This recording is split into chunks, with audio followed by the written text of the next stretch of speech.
don't even know if we're filming right now. I feel like we're just testing.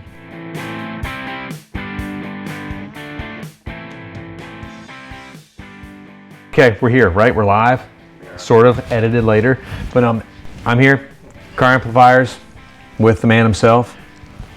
Hello, people. Steve Carr here. Thank you. That's it. Now we're done talking. Yeah, right. Well, no, but Steve, I hope you like the amps. Me too. I hope so. I've never played one. Just kidding. I've played them all.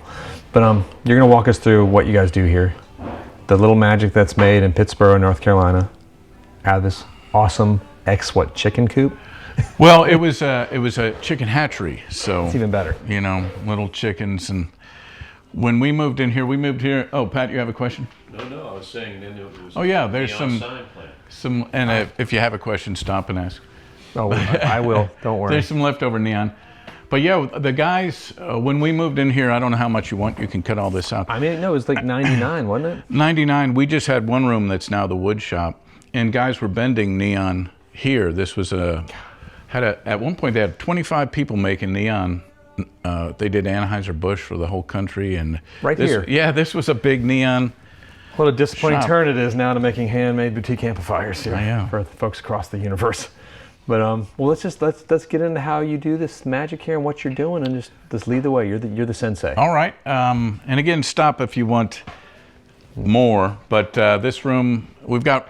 This is a great spot for us. It's about 4,500 square feet. It's huge. And we've expanded into it. And at one point, it was, how are we going to use all this room? But now we kind of wish we had more. But this particular room is where the amps start and in a way where they finish because they're packed and shipped. But Pat and other folks like him have, you start with a raw chassis, and this is where a lot of the mechanical stuff is attached. Transformers, tube sockets. You can see these are what we call prepped amps. So they have kind of the basement of the amp in here. Terminal strips, tube sockets, all the transformers. The true point-to-point here.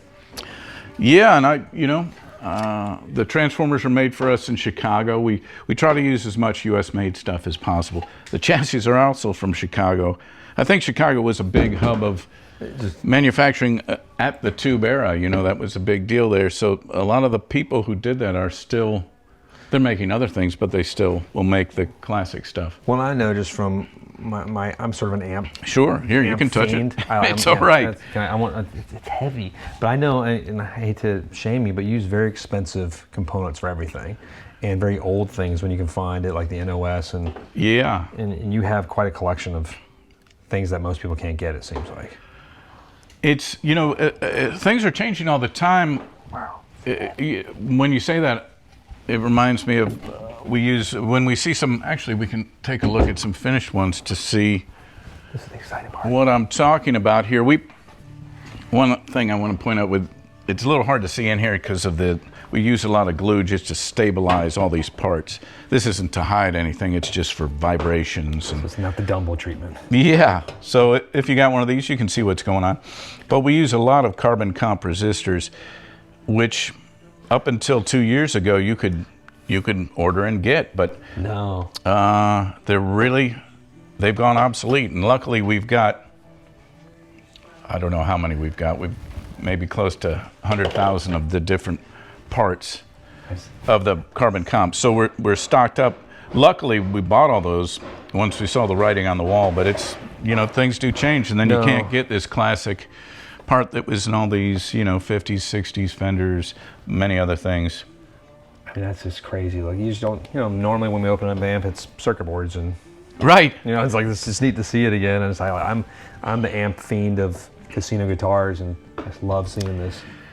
It's there's great efficiency with a circuit board, but this is so much more fun to make. I mean, you're physically doing something. You can see it all. It's easy to repair. When I started out, the original Matchless company, it's okay to say that, was an inspiration, and they did this kind of terminal strip construction. And I just kind of started doing that at the time and never stopped. Just got comfortable with a certain style of building, and no, and I like don't fix it if it's working. Well, that seems like you take these great classic amplifiers and sort of somehow hybridize them, and then create this weird new thing out of it. That seems to be what I've seen what you do a lot. Yeah, I might be wrong. No. I mean, I sort of think of myself as a collage artist in a way with this stuff. Okay. But with circuits, exactly what you're saying. Taking classic amps, what do I like from that? Why do I like it? Build something and say, hey, that part really doesn't seem to contribute too much, even though if you're going to make a clone, that's part of it. So we'll not use that, just use the essential bits, I guess, that we determine are essential. And besides being able to work on it, the efficiency of the build or whatever, and just the beauty of it, there's a sound. And I noticed that the first time I played one, and I can mention other shops because we do this all the time, was at Will Cut Guitars. I need to look at the people. Yeah. No, it's okay. I'm having a conversation. No, I meant me. He's a showman. Occasionally. No, but I remember playing it one at Will Cut Guitars years ago, probably 20 years ago, just in the back, and you have to buzz the buzzer behind the gas station to get in. And I think it was a Mercury. I was like, what is this? I have to have one. I tried to become a deal with you for 10 years, finally now. But well, that's great. That's hey, thank you for being patient. And that's okay. You're popular and cool. Hey, no. I just want to hang out. But that's awesome. I love seeing it. I know everybody else will appreciate that too. And let's keep going. Thank you. Yeah, but I guess if we're looking at this type of componentry, these caps that we use in the power supply are polypropylene. They were made for satellite use. And they're really big. I'll have to try to find an electrolytic, which is typically what people use.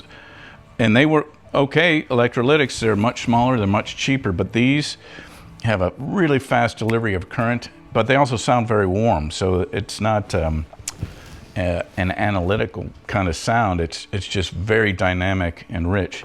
So that's one of our signature things, using these Solon polypropylenes in the power supply. And this is the Skylark?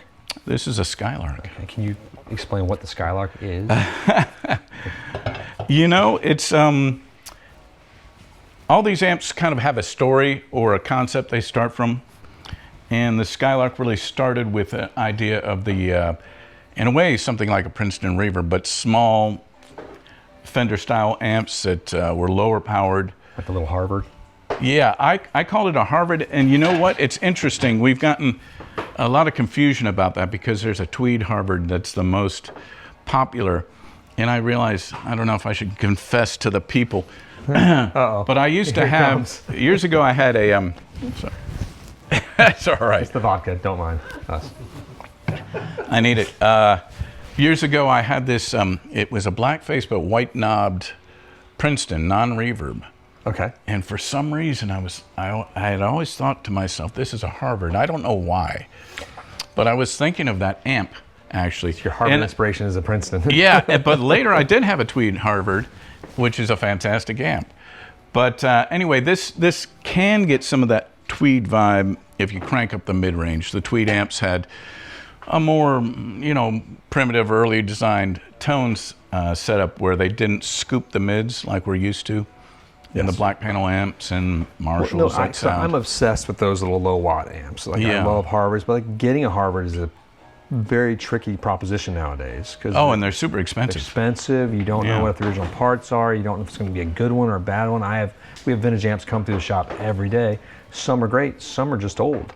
That's a good point. And so I sort of view these as if you're looking for that sort of vintage chase, without the risk of the vintage, but with something new and different with, reverb and an attenuator built in too. Right. So that's what again, going back to the classic amps, trying to find what it is that I like about it, grabbing that, maybe grabbing some other neat things from classic amps, putting them together.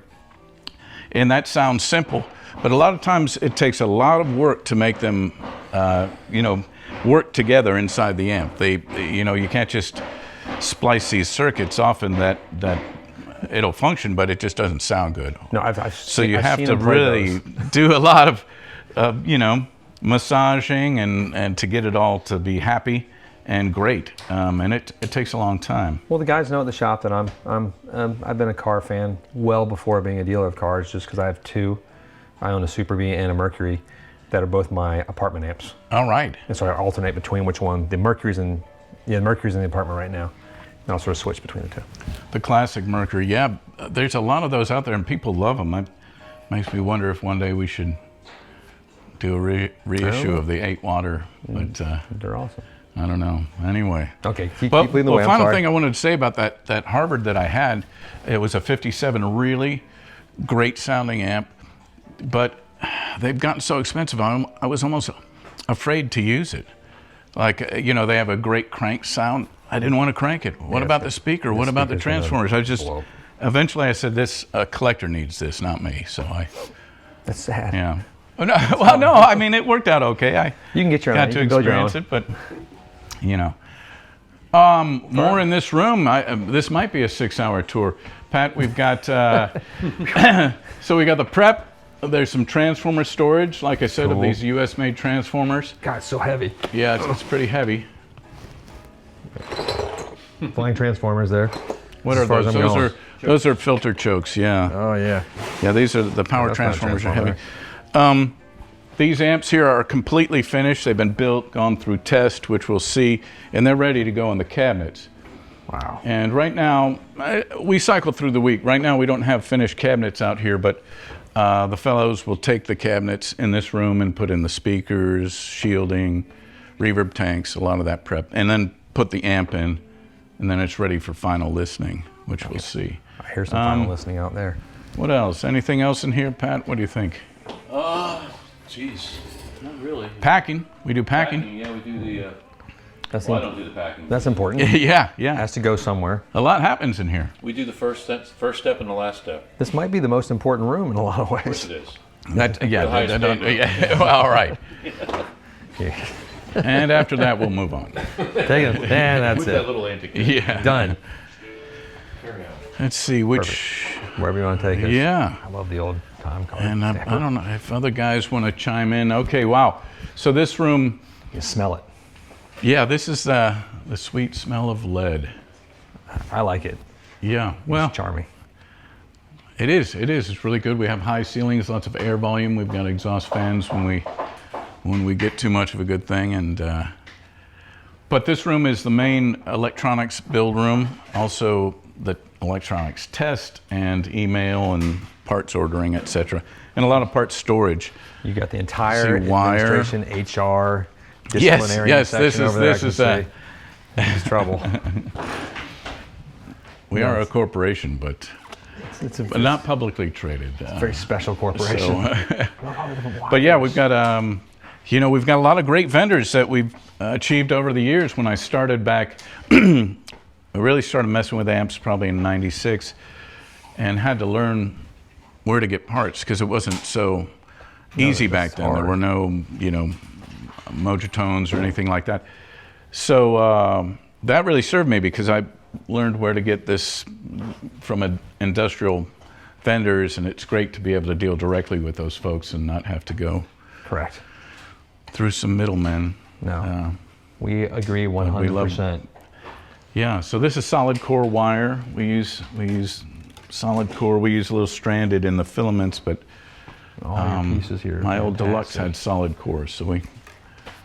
I mean, this just gets to me. So I love this. Parts, those are caps. I love the caps. Those are great. We use a lot of these Jupiter caps, which are US made caps. Expensive and fancy, but sound great. Gosh. There you go. Perfect. I might take some of these home when they're not looking. Yeah, well, the tour ends in the gift shop, so you okay, thank you. I'm looking forward to that part of the tour. You can get some of those if you want. You should install one. Anybody? Well, here's some people working, and they should speak up and talk for themselves so I can rest. That's David Quick. It's high tech, space age. Nice to see you again. Yeah. We'll pretend like this is the first time we've met. All right.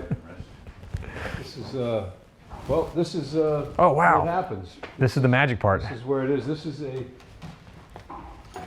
bell ray, and this is the guts of the bell ray. You can see how everything is laid out here.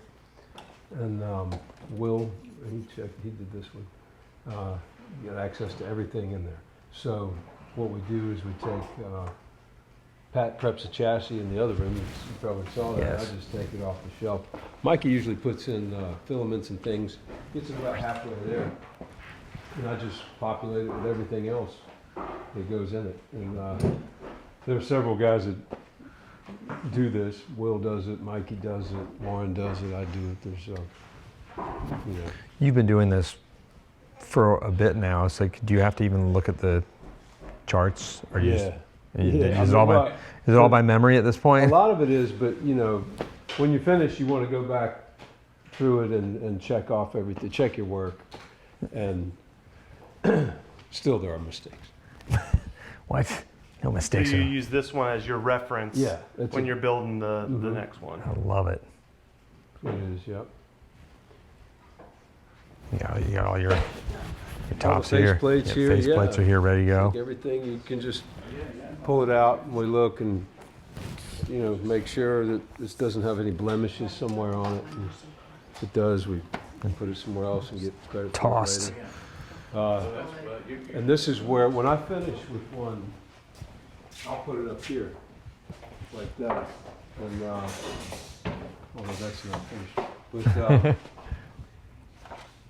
like here's a Telstar. You can Perfect. see that. You can just walk up and look in it, you know, and look at anything you want. There's the work ticket for it. It's number 447. It's actually sequential. That's the 447th one. So Mark V, look at that number, 1239. We're getting on up there. I know that is. I mean, that's high. That's These a are all lot. the copy amps. So if I am switching to a different model, I'll come grab. This is the Rambler, the Merc V, the Super B, Impala, Telstar Sportsman. All are right here. Slant 6 down there, which we won't make anymore, but we still got the copy amp sitting around. So if someone needs repairs though on the Slant 6, they just, you guys have can take care of it for them. something we can look at. That's fantastic. And, look at the burning table and It's trouble over here. this is Mikey. Mikey's Hey, Mikey. doing a great job. He doesn't do anything but a great job. That's. Refuses to do anything else.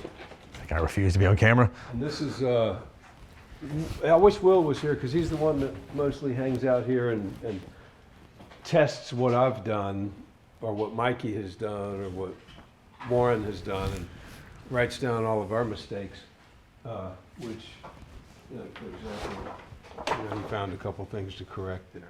That's perfect.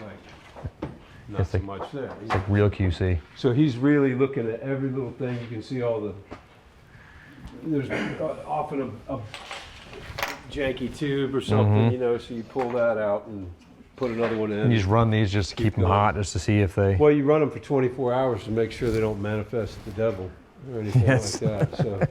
So, That's perfect.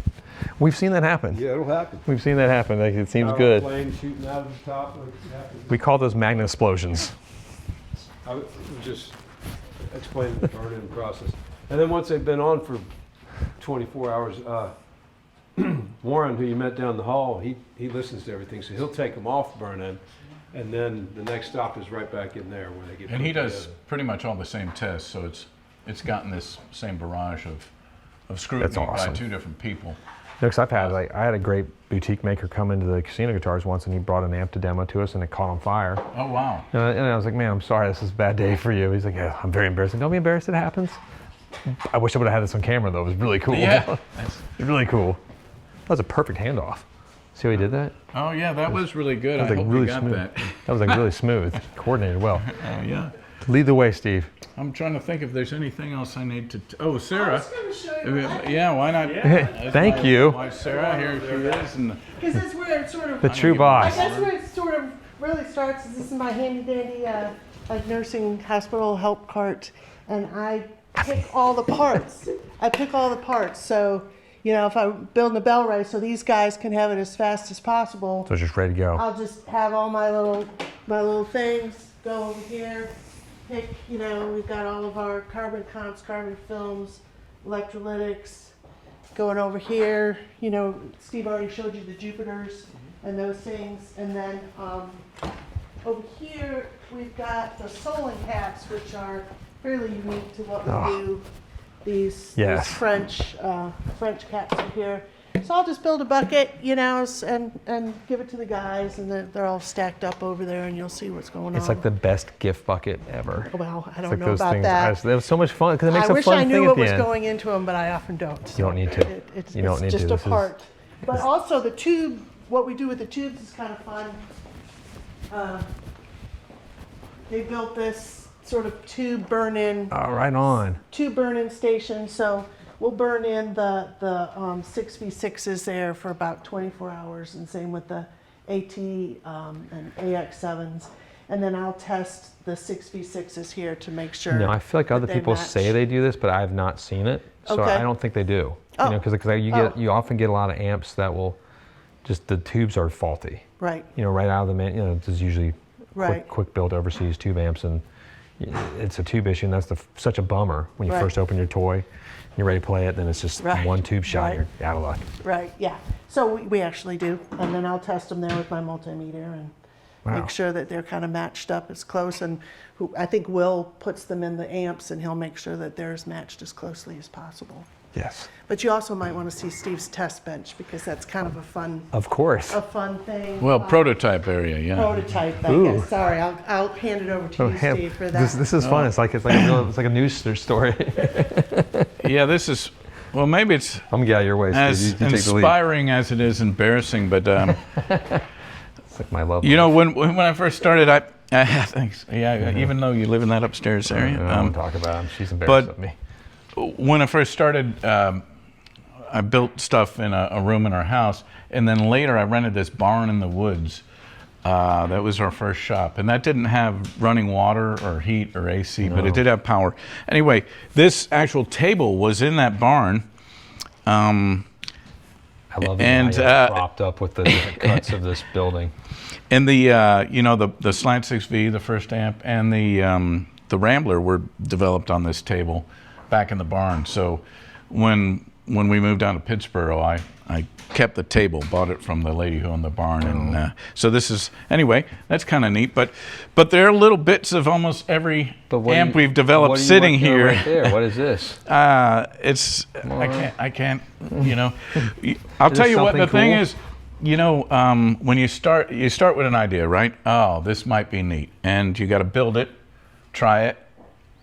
If there's something in there that's kind of good, you're like, wow, all right. It may not be there, but there's something. I'm gonna keep going. Sometimes you build something and you're like, it's not gonna happen. So I don't like to talk about prototypes at this stage because until it comes alive. Yeah, I mean, I really hope that it does everything that I hope it does, but the chance, you know. I'm hopeful. Yeah. I'm hopeful. I like to see new things come out. Yeah. I've got a lot of what I try to do is something that I can use. So I'll play in little local bands and stuff, and I'm often think, you know, what would be fun? What's the next thing that I could use in my personal setup? And so actually, that's a springboard for this and fun and to be all in the your other band. ones. I think a lot of people like to join your band. I was hoping you'd say that. I don't know. I'm not good enough yet. I'm still learning. Okay. But how often how often does a new CARR amplifier come about and come alive? That's a good question. Historically, it's about every year and a half, you know, and that seems, you know, it slipped down to about every 2 years.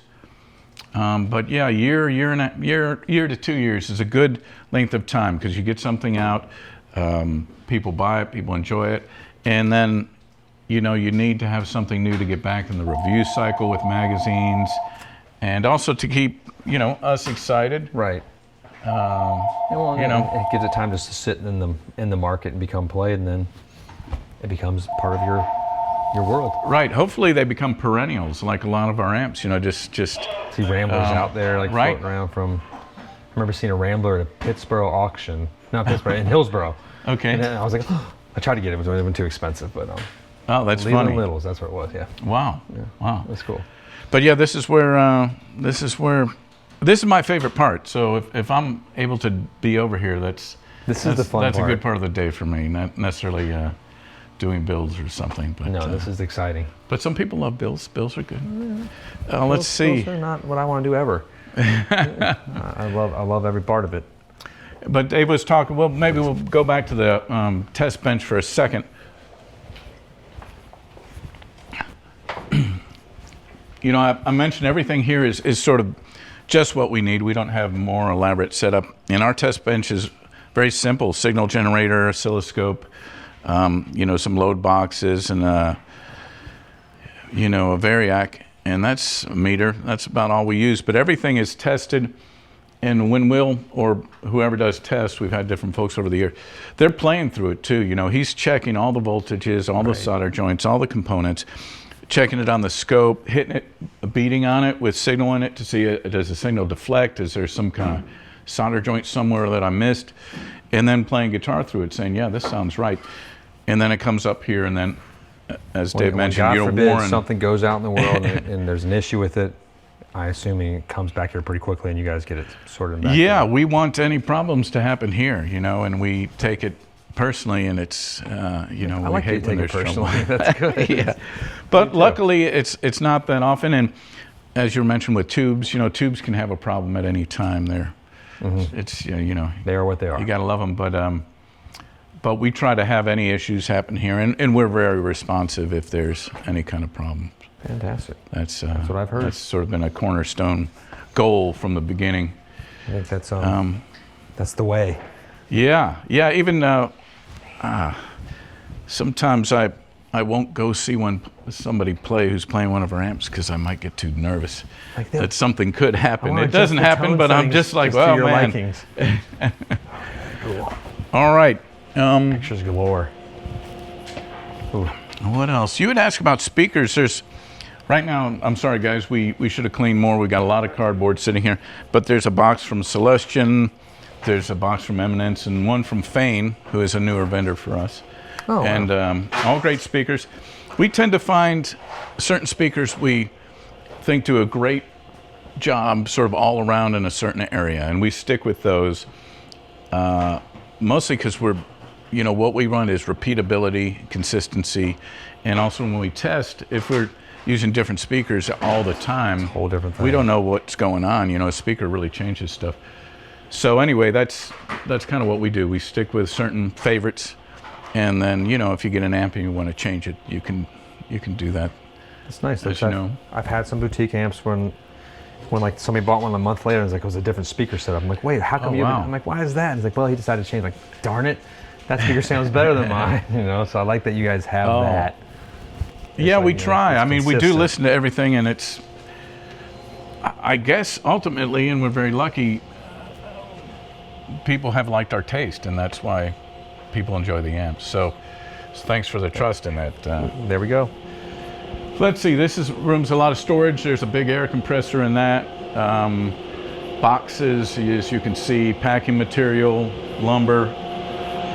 We're getting close to lumber. I can hear it. Yeah, you can smell plywood. Yeah, wow. During sort of the end of COVID, this stuff went expensive, right? This was, you know, for years we were getting this Baltic birch for about $22 a sheet, and then it shot up to over $100 a sheet. Oh Lord! I mean, yeah. I mean that kills you in production. Yeah, it was if you could get it. You're right. That's the thing. It's $100 a sheet when you could get it. But now it's come down to about 50. So that's okay. It's the new normal. And this is a European. It's not the Russian. It used to come from Siberia. It's a European variant now. That's really great. A lot of plies, super stable.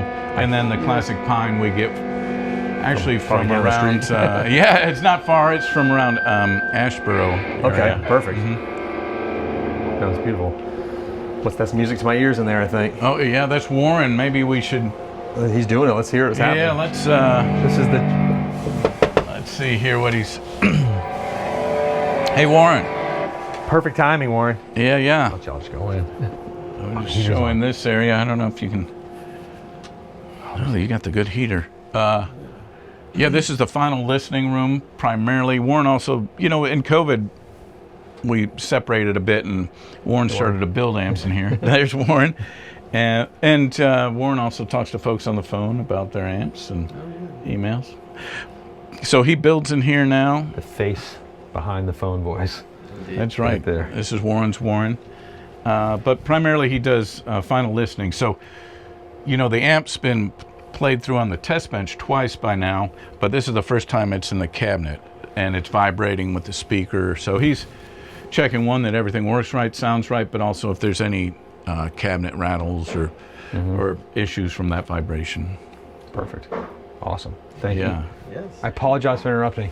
Oh, no. Back to it. That's all right. Wait, what are you playing here? Yeah, nothing gets a cabinet rattling like these low. What string is that? Is that why you do that? Does you really see if it rattles? No, we don't even really play the low strings. Okay. We're doing this, not trying to. That's just more for fun then. Yeah, this is just my guitar. That's what I like to hear. Yeah. I would have brought a 6-string if I knew y'all were coming today. This is more fun though. I This should have is told way everybody. better. This is way better. I wanted it to be natural and not. No, that's how it's supposed to be. Trust us, that's how we roll too. Well, we've got a skylight in here. It actually brings in a lot of light. Much It's nicer fun. than my office because I am in a converted bathroom. Really? That's my office, so it's wonderful. No skylights. I have a skylight to the guitar shop, but otherwise it's nothing above. Except for my Yeah, house. this was, as you can imagine, this was pretty dark before we put that in there. This was the dark room, I believe. Yes, would have been good for a dark room. Some dark things happened in here, though. Photography. This is more storage, a little bit of a break room. Our solar system, which in 2018 we put in this solar array on the roof and battery, and so we're Oh, we're she 100%. really did do that. Okay, that's because I looked at trying to get that done too at the guitar shop. Do you like it? It's been good. I mean, it was kind of expensive, but now our electric bill since then has been this minimum line fee, which is $28. Awesome. Yeah, mine's a bit more. Yeah. Oh, you have solar? No, my electric bill. Oh no, ours was $400 a month or Yeah, I something. think I'm for that. north of that. I get it. It's, Really? Wow. It's a lot. But the battery's neat, and if we have any kind of this area's gotten better, but it used to be we'd have brownouts during the day in the summer in particular, or power would go out, you wouldn't know how long. We can just keep going. We have the battery, and at night we used to have band practices in here, and it was all run by the battery. It was kind of neat to know that. Where was the band practice in this room? Yeah, this was a number of years ago, but It's awesome. got to practice somewhere. You do, yeah. I can't do it in our apartments usually. But you can see these are cabinets ready to cover. These are cabinets that have been built, but they haven't been painted on the inside. Back panels, baffles.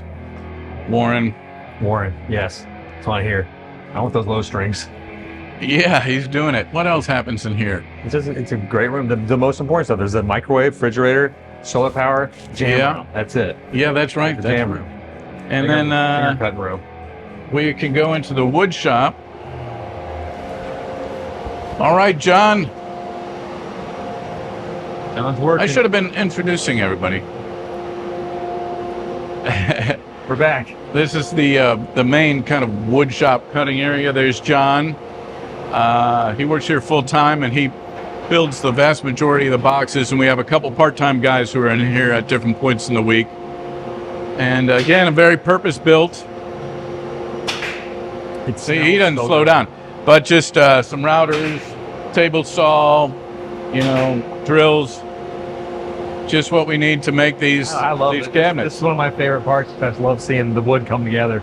And you can see, here's good shots of, these are Super Bs, and they've got to be rounded over. There's other steps that have to happen here.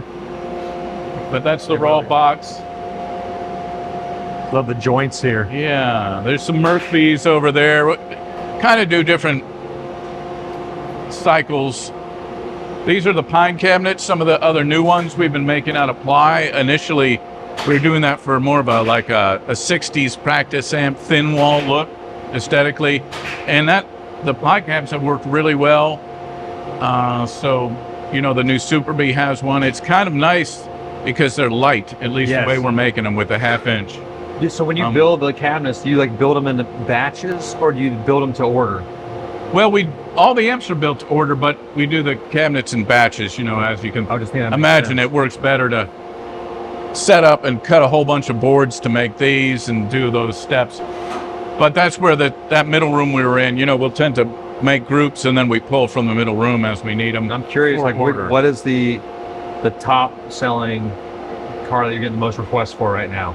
Maybe we should go in the. Oh, I've got my little mic. You're good. They can hear it. It's fine. Sure? Don't worry about it. You're good. Okay. Yeah, we'll stay in here. Luckily, it always seems to be the newest model, right? Which is what what you hope. So right now, the Bel-Ray is the number one. But as I mentioned before, all of the models sell well. They're kind of perennials. It's the newest one has the most hype. It's been reviewed. There's the most videos, recent ones. So I'm excited. Oh, really? Okay. I've never played one. I'm excited to hear it. Yeah, I hope you love it. It's a ton of fun. Well, that's always been my idea. I love all the British amps. I feel like you kind of nailed it with the Mercury in a lot of ways with reverb. That's sort of like the idea of what I want a Marshall to be, but it never has been in my mind, and having that jumping ability without having to jump it. And I'm excited to hear like a high watt, a Vox, and a Marshall. Yeah. Go ahead. I'm sorry. Just done in one box. Yeah, we try our best. I mean, that those sounds, again, as I described, the method of taking these kernels of goodness from the classics, that's exactly what that is. My interpretation and enjoyment from those, tried to distill it and create a notch. It's not a clone of each amp, of course, but it's the essential vibe. I feel like this according to me. That might be Sean's amp. Yeah. You might, because he's has this thing for high watts. He's really wants to play one. I don't think you even played a high watt yet, have you? So he's like, I think once, because when you hear I've listened to all the demos of it when John Bollinger's doing it on Premiere, doing like the high watt setting's awesome.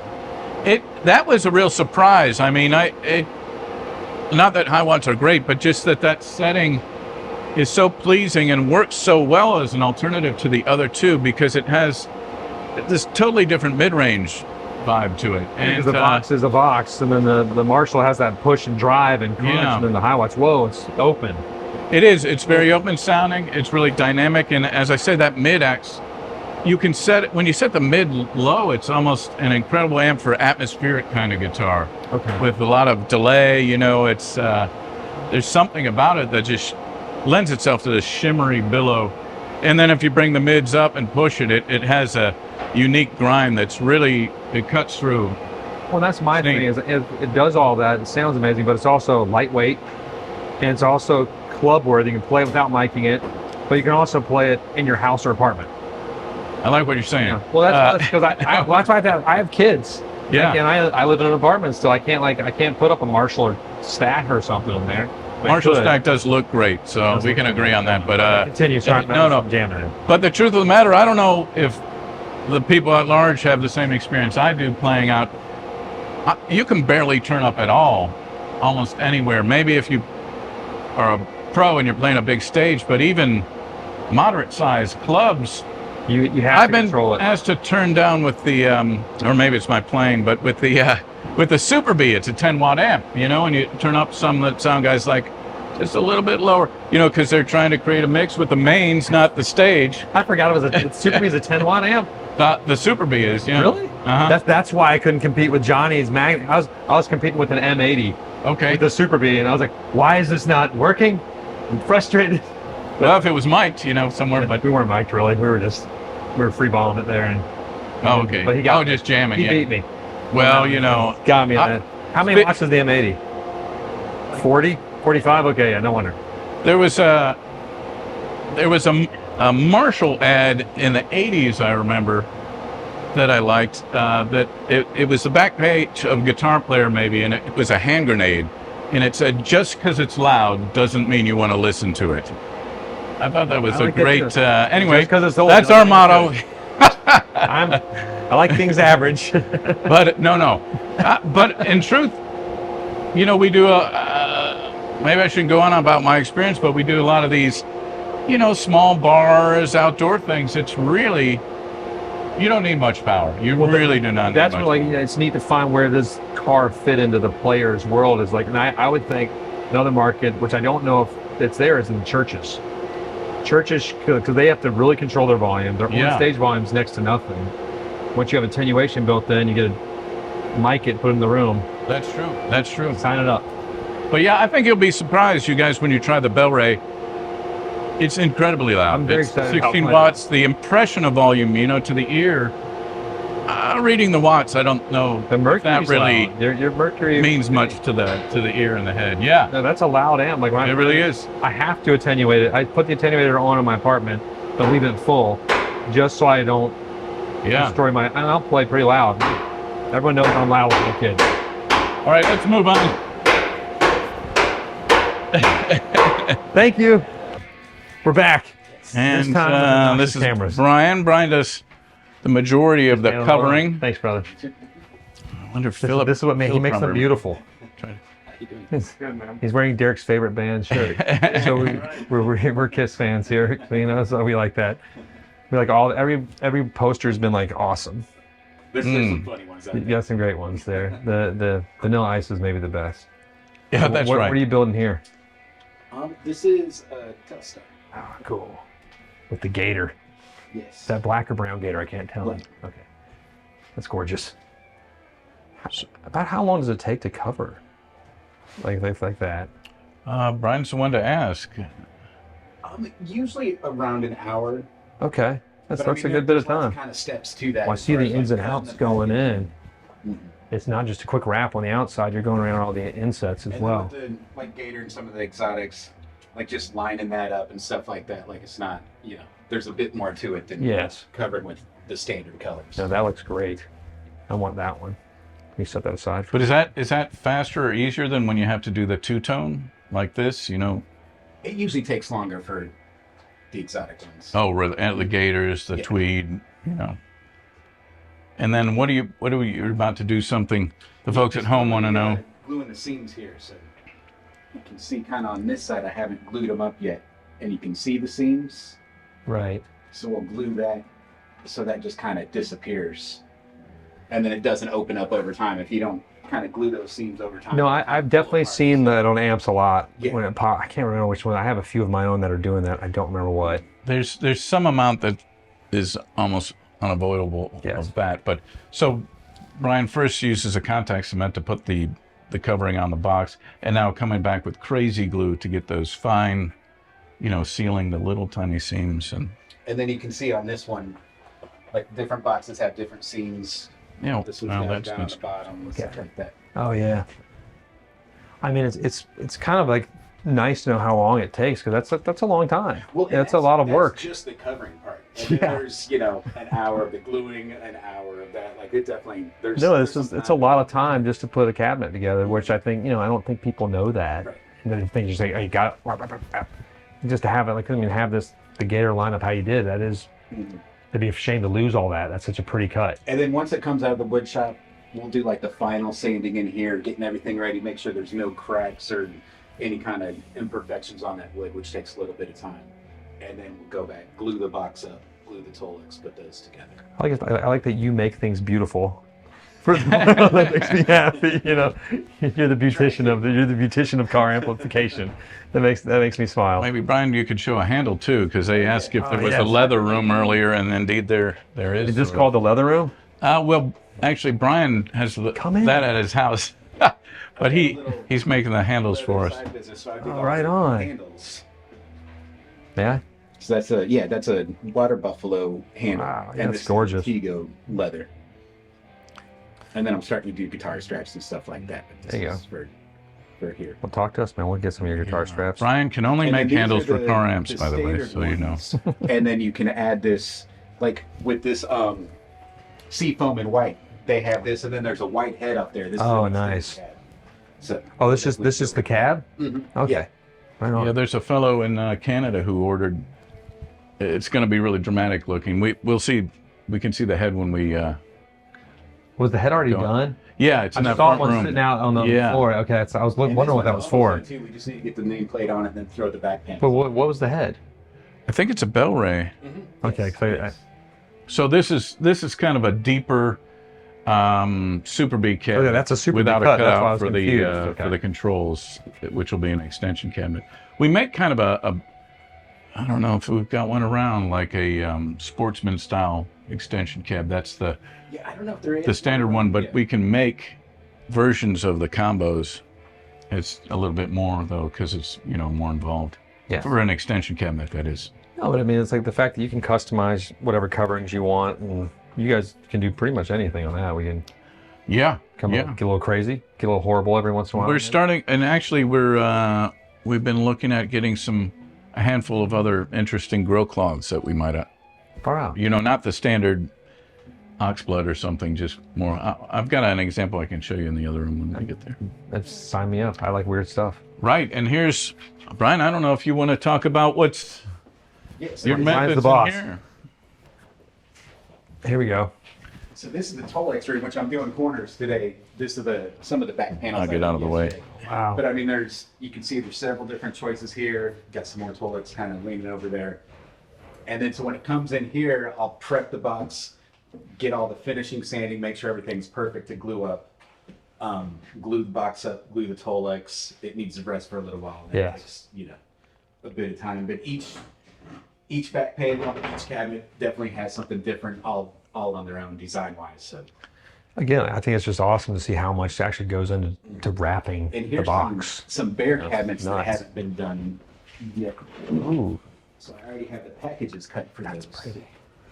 So this is one of the skylights. Box.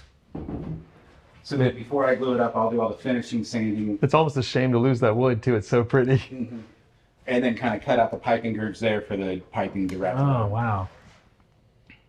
So there's a bit of prep to do still before it gets covered up. Do y'all do any of the raw wood ones?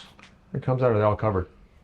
I think Steve's done them in the past, some special hardwood ones, but mostly it's In general? just this, yeah. And we're kind of kicking around some ideas. Philip, who's running the wood shop, he was recently talking about, hey, what if we did some type of cherry or, Right. mahogany, or so we may do something that we need to explore where we could get the wood and how we would finish it. A lot of questions, but it's a fun idea for sure. God. Yeah, it's so perfect. I love it. Yeah. Love it. Thank you. Yeah, this is definitely one of my favorite designs. Yeah, it's such a great cut there for the speaker. See how heavy this thing is alone. Not bad at all. It's light. Before you put all those heavy metal things in it, it's perfect. Oh, thank you, man. I appreciate it. It's awesome. Awesome meeting Look at you that. too. And you use razor blades to make the cuts. There, look at the box of spent geez. razor blades down below that. Can you see? It's like Guitar Center in the 80s. Yeah, wow. How are you talking? Well, there you go. That's all I'm saying. I'm not Yeah, expanding upon that at all further. It's awesome. You got another window. This place has windows. It's one of the few manufacturing Really? places that Oh, have, yeah. Most places are It's just, a great old spot. it's awesome. You can never leave this. Glass blocks up there, some No, you do. diffused by spider web. Got that beautiful Bickmore shaving fellow over there with a nice new mustache and gorgeous hair. It's important to be inspired. It is. It's inspiration in every corner. I mean, the looks department here as well. You've I love almost it. done it. You've almost avoided all. Thanks for letting us interrupt y'all's area for a minute here. This is super cool. God, crazy. Philip, head of the wood shop, he does all the kind of production scheduling. So he's rather important. Yeah, that's true. Yeah, I think that's sort of what makes Everybody this thing needs tick. one. Man, thank you guys a lot though for letting us come in. Yeah. Steve, thank you for letting us come and invade your home, your house of Steve McQueen, as I call it. All right, we'll go with that. That's cool. And the coolest George Jones picture up. Yeah. But no, thank you very much. We love your amps. We're excited to be part of your dealer family. Yeah, we're delighted to have you, Baxter. Thank you for and Casino Guitars for But it's being part of the team. we'll be Team CARR pretty hardcore. Everybody knows I've been a CARR fan for a long time. It's about 20 years, I think, now at this point. But Wow. no, I'm excited. I'm excited. Thank you. Your place is beautiful. Everyone here is cool as ham. All right. And I love the fact this is how a factory should be. I hope everybody's enjoyed it. If you haven't, you're strange and you're weird and you shouldn't click like and subscribe. But if you have, click like and subscribe and ring that bell. And don't forget to follow us for all the new CARR amplifiers that are coming in. Oh yeah, plus the secret one. Don't forget the secret that one. you have We'll get you it first. We get it first. It's got fancy satellite things in it. I don't know what those are. It's like microfilm condensers. But thanks again. All right, thank you. I'm excited. Goodbye, people.